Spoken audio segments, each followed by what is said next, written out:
no regrets. Trump's take on his incendiary words last Wednesday.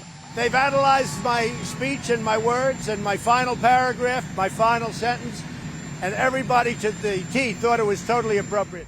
A parallel universe as Congress rushes toward another impeachment vote tomorrow, which will likely pass, accusing Trump of inciting an insurrection.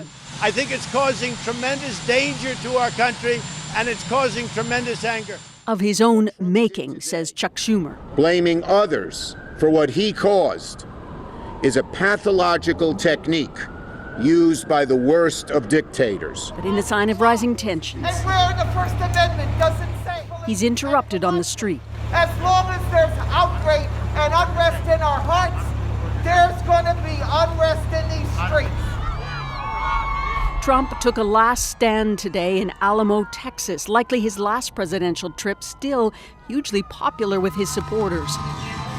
Going to the wall, a huge success, he says, which has cost U.S. taxpayers $15 billion. The 25th Amendment. Warning Democrats that trying to force him out will haunt President-elect Joe Biden. The impeachment hoax is a continuation of the greatest and most vicious witch hunt in the history of our country, which is very dangerous for the USA, especially at this very tender time. Republicans argue it could further tear at this country. Let's be clear. Democrats have been wanting to remove President Trump from office since he won the election in 2016. But there are already cracks. High-ranking Republican Liz Cheney says she will vote to impeach.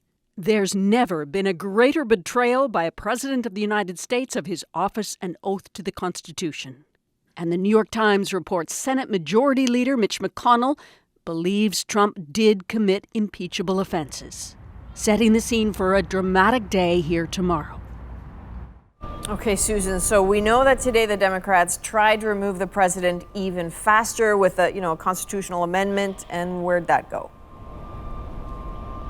Well, Vice President Mike Pence tonight wrote to the Speaker of the House and said he would not invoke the 25th Amendment. So that's over, and it's on to the impeachment. Now, the White House is bracing for at least 20 Republicans in the House to vote with the Democrats to impeach Donald Trump, something we couldn't even imagine a week ago.